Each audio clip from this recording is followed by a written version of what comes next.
그 다음에 이제 보조항이라는 말인데, 보조항탁인데, 이렇게 현장에 가다가 갑자기 이렇게 깊어지는 구간이 나옵니다. 이렇게 흙은 이렇게 있는데, 그럼 여기는 요만큼 박았는데, 여기는 이만한 걸 박아야 되잖아요.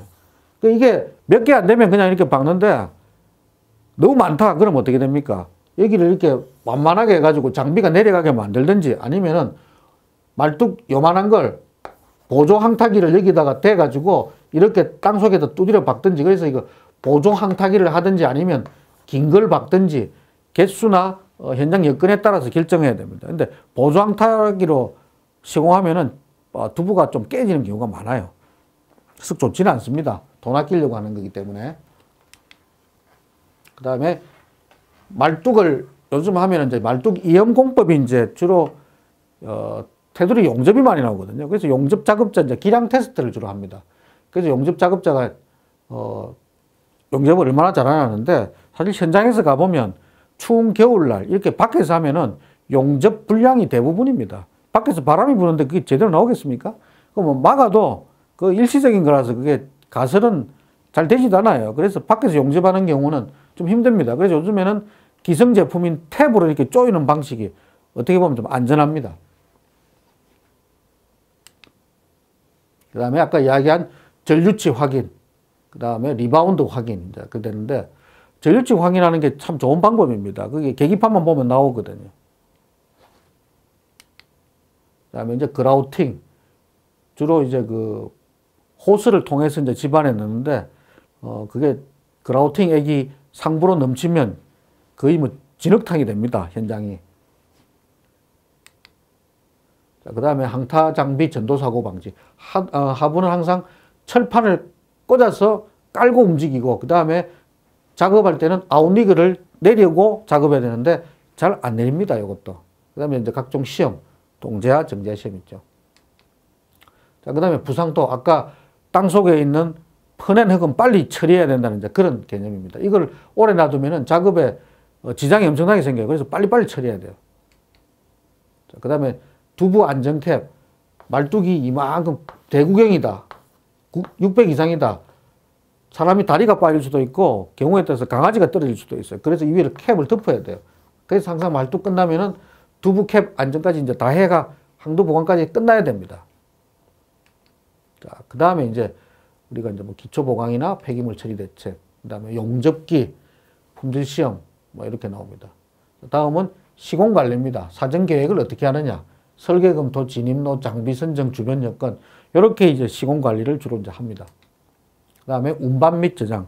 말뚝 운반은 공장에서 발주되는 대로 갖고 오는데, 저장은 대부분이 보면은 아까 길이별로 저장한다 그랬잖아요. 근데 현장에 어떻게 놓느냐. 이게 바닥에다 놓으면은 진흙탕이기 때문에 여기다 받침대를 이렇게 고웁니다. 이걸 고우는데 보통 한 2개에서 3개 정도 하는데, 길면은 3개, 짧으면 2개 해가지고 하는데, 지금 여기 2단으로 쌌잖아요.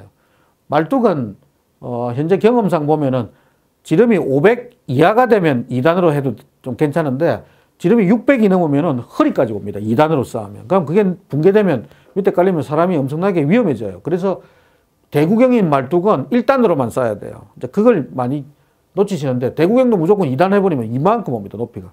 그 붕괴되면 큰일 납니다. 그래서 대구경 말뚝은 한 600 기준으로 해가지고, 뭐 500이나 600 기준으로 해가지고, 500보다 크다 그러면 1단으로만 적재하고, 400, 300이다 그러면 2단으로 이제 하도록 조금 방안을 만들어줍니다. 시향타, 시험 말뚝이죠, 시험 말뚝.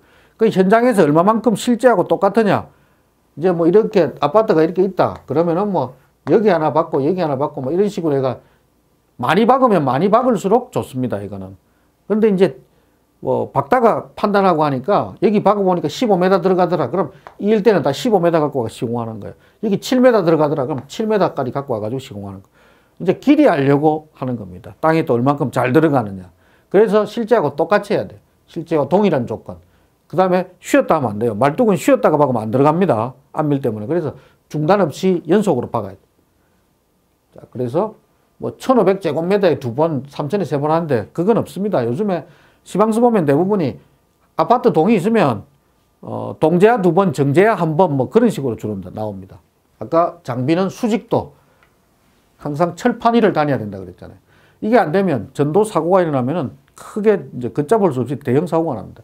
그래서 이제 페이스트를 시공하게 되면은 바닥이 집안이 물러져요. 연약이 된다고. 그런 상황에서 철판 없이 까다가 장비가 넘어지면 대규모 큰 사고가 나요. 그래서 페이스트가 흥건하면은 빨리빨리 걷어내야 되고 거기 철판을 깔아가 대규모 중장비는 철판 위를 움직여야 된다는 거. 자, 이게 파일 자재 야적입니다. 이렇게 여기 2단으로 쌓았잖아요. 요거는 소구경인 말뚝에 이렇게 쐐기 침목을 대가지고 이제 이렇게 두 군데를 댄 겁니다. 말뚝 바퀴, 적정공법 및 장비, 묶는 점 위치. 그래서 말뚝을 이렇게 잡아 위로 올리는데 어디를 묶느냐? 보통 말뚝이 이렇게 있으면은 묶는 위치가 여기서 한 1m에서 1.2m 난 게 여기를 이렇게 달아매요.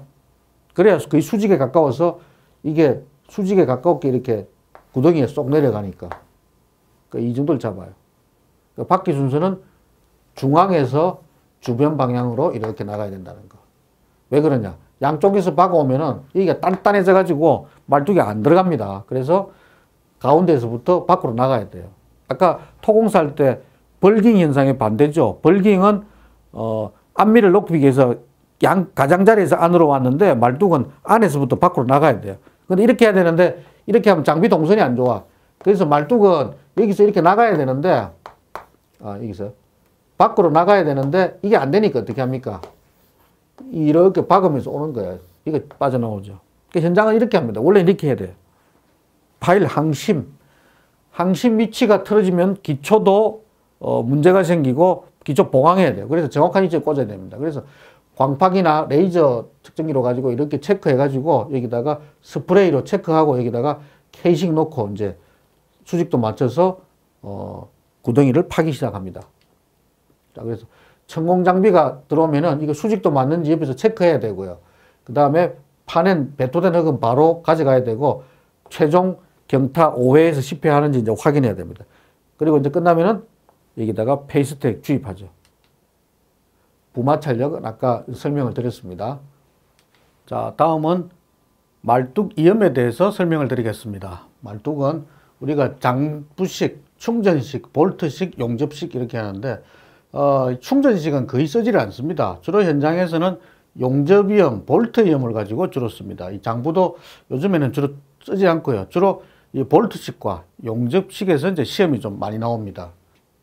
자, 요걸 이제 용접이음이었는데 현장에서 이제 직접 진행을 했습니다. 그래서 서비스홀에다가 아래쪽 말뚝을 넣고 위에 말뚝을 맞춰서 수직도에 맞춰 가지고 여기다가 지금 이제 우리가 MT를 해 가지고 검사를 하고 있습니다. 그리고 요 검사가 끝나고 나서 이제 이렇게 용접이 끝나면 이제 검사를 하게 되는데 이렇게 용접하는데 이렇게 주변에 이제 용접할 때 평풍이라 그러죠. 이렇게 바람막이를 쳐야 됩니다. 저걸 치지 않으면은 용접 불꽃이 다 비산이 되어 가지고 불량이 바로 나옵니다. 이렇게 해도 불량이 많이 나와요. 그래서 이렇게 현장 용접은 좀 어렵습니다. 그래서 앞으로는 어떻게 가느냐? 볼트식으로 주로 가는 게 좋을 것 같습니다. 자, 이렇게 이제 체결하는 이런 방식이 있습니다. 자, 요거 이제 용접을 하는 방식은 하단 말뚝을 여기 서비스홀에다 넣고 그 위에다가 상단 말뚝을 넣고 여기 이제 수직 용접을 해서 들어올려서 현장에서 바로 이제 시공하는 그런 방식입니다. 또 이게 용접하고 바로 집어넣으면 또 충격을 받으면 파손이 되잖아요. 그래서 용접하고 어떻게 보면 몇 시간을 버텨야 되는데 현장 여건이 그렇지 않습니다. 바로 떠야 되니까. 그래서 그래도 최소 1시간 이상은 있다가 이제 가야 되는데 그것도 잘 안 됩니다. 용접하면은 뭐 20분 안에 바로 꺼내가지고 집어넣길 되는데 그나마 프리보링으로 하니까 그게 가능한 거지 만일에 직타를 해가지고 하면은 용접 부위 다 터져버립니다. 될 수 있으면 저기 용접 후에 변형에 대한 시간은 꼭 체크를 하셔야 돼요. 그 다음에 두부 정리. 말뚝을 땅에서, 집안에서 이만큼 박았는데 기초가 이렇게 들어간다. 그럼 이만큼 집안에서 뭐 100이나 150 정도 이렇게 이 위를 잘라내야 돼요. 요걸 이제 정리하고 이게 기초에 연결되도록 여기다가 캡을 씌워서 연결 철물을 설치하는 걸 우리가 이제 두부 정리 이제 뒤에 기초 보강이라고 이제 그럽니다. 그래서 두부 정리는 해당 레벨에 맞게끔 말뚝을 잘라내는 게 두부 정리입니다. 그래서 파일에 충격을 주지 않고 소요 길이를 확보해야 되고 말뚝이 길 때 그 다음에 조인 부분은 30cm 이상 확보인데 시방에 보면 주로 이제 100mm, 10cm 정도를 주로 이제 많이 되어 있습니다. 그래서 밴드를 조여서 크랙을 방지해야 되고 이런 것들이 이제 주로 있습니다.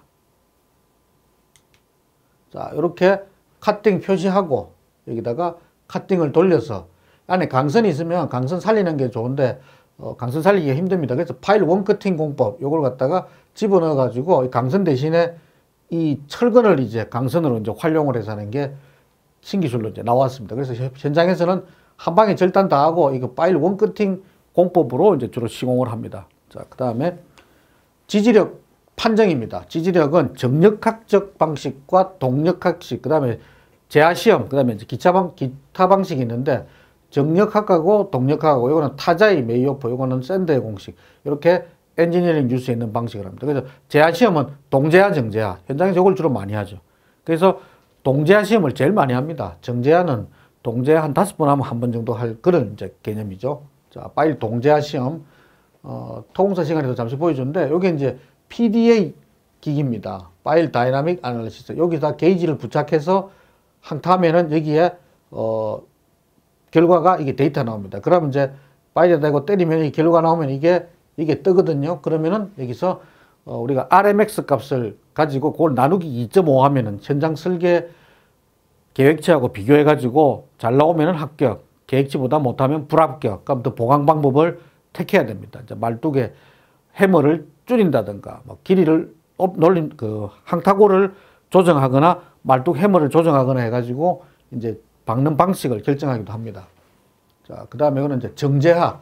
여기에 지지대를 놓고 여기다가 우리가 시험 결과치를 여기 이제 재하를 한 200~300% 올려가지고 여기서 게이지로 내가 압력계를 누르면 위로는 못 올라가니까 밑으로 내려가잖아요. 그렇게 해서 이제 얼마만큼 치마가 되느냐에 따라서 이제 정재하 데이터를 확인하는데, 대체적으로 말뚝 지름이 600이면, 요게 600이다. 그러면은 여기 한 10분의 1, 100분의 1가 6mm 정도, 6mm가 60mm 정도 치마 이내가 되면 합격으로 합니다. 60mm 정도. 100분의 1 정도로 해가지고요. 부상토. 아까 이렇게 말뚝을 파면서 발생된 땅속의 흙을 빨리빨리 처분해야 됩니다. 그 다음에 말뚝 두부 정리하면은 그게 말뚝이 딱 폐콘크리트거든요. 그래서 이것도 폐기물 처리해야 되고. 자, 건설공해. 건설공해는 요즘 민원 때문에 현장에서 굉장히 이제 중점 관리를 하는 겁니다. 그래서 파일 항타기 및 기초 굴착할 때 이제 소음 저런 게 나오고, 그 다음에 요거 이제 대책은 이제 저소음 타격 공법. 그래서 프리보링이 나온 겁니다. 미리 구덩이 파가 집어넣는 이제 그런 방식입니다. 그 다음에 저소음 장비, 그 다음에 배토구에 분진판을 설치해서 밖으로 안 나가게 한다든지, 이런 거 이제 환경정리용 민원 방지 이런 공법들이 있습니다. 그 다음에 두부 파손 원인 및 대책. 말뚝 박을 때 이 두부 파손은 어떻게 되느냐. 말뚝이 있고 위에 해머가 있으면은 이 해머가 때리면 여기가 선단부고 여기가 두부입니다. 그래서 이 뒤통수가 말뚝 맞는 부분이 깨지는 걸 두부 파손이라 그래요. 자, 여기가 왜 깨지느냐. 여기 깨진 건 땅속이기 때문에 알 수가 없어요. 근데 여기 깨진 건 노출이 되니까 보인다고. 그런데 왜 깨지느냐. 이게 해머가 무겁다. 또는 이 낙하고가 길다. 그러면 이게 많이 깨져요. 그래서 땅이 단단해도 깨지고. 그래서 해머는 무겁고 낙하고는 작게 만드는 게 기본 공식입니다. 거기서 낙하고를 조정하고 해머 용량을 조정해야 됩니다. 그래서 이게 깨지면은 균열이 다 가요. 그래서 깨지면 안 됩니다. 말뚝 파손의 형태는, 말뚝은 어떻게 되느냐. 말뚝 두부가 여기 윗부분이 해머에 맞아서 깨집니다. 그 다음에 말뚝 두부가 깨지면서 이렇게 종방향 크랙이 이렇게 쭉 가요. 그 다음에 횡방향도 이렇게 깨집니다. 그 다음에 휨 크랙, 말뚝 중간부에 막 이렇게 뒤틀린 게 생깁니다. 그 다음에 말뚝이 아래로 연결했는데 여기가 파손이 나요. 그 다음에 여기가 계속 눌러제끼니까 이 선단부도 부러져요. 이게 선단부 파손입니다. 이걸 다 안 하려면 어떻게 되느냐. 말뚝 연결 안 하면 되고, 그 다음에 구덩이를 미리 파가지고 집어넣으면 되겠죠. 그래서 아까 프리보링 공법이 말뚝이 파손 방지 대책으로도 들어가는 겁니다. 자, 파손 원인은 말뚝이 강도가 부족. 그 말은 양생기간이 부족해가지고 강도가 적게 나왔다는 이야기입니다. 그 다음에 운반하고 취급할 때 균열이 갔다. 그 다음에 편심 먹었다. 축선이 안 맞다. 그 빼딱하니까 경타가 돼가지고 비타돼가지고 이제 위가 깨지는 거예요. 그 다음에 해머가 너무 무겁다. 그 다음에 타격 횟수가 10회 정도 쳐야 되는데 20회 쳤다가 또 부서지는 거죠. 그 다음에 쿠션제 두께가 부족하다. 이연부가 불력하다. 그 다음에 연약 집안이나 집안이 경사가 생겼다. 그러면 파손이 생깁니다. 그 다음에 이제 대책은 뭐냐? 재료 품질을 철저히 검사하고 제조 시 이제 타설하거나 원심력 양성에 이제 충분한 강도가 확보되도록 공장 존치 기간을 오래 둬야 돼요. 그래서 재고 많은 현장을 선정해야 된다는 그런 것입니다.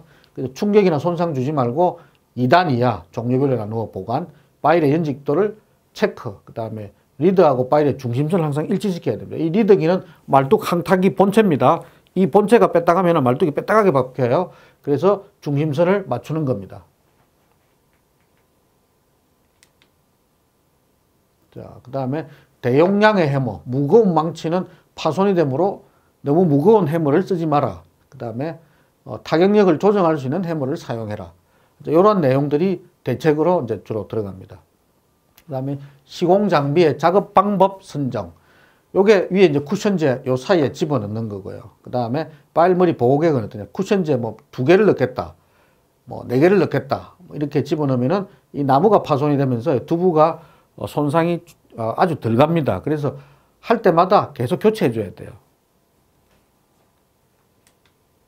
그래서 자체 이연매 강도가 충분해야 되고 변형이 없고 내구성이 좋아야 되고 말뚝 아까 보호캡을 꼭 씌워야 됩니다. 그 다음에 허용 치마 한도를 이제 고려해야 되고 소음 진동 공사비를 또 고려해야 되고 인접 건물에 영향을 미치지 않는 것.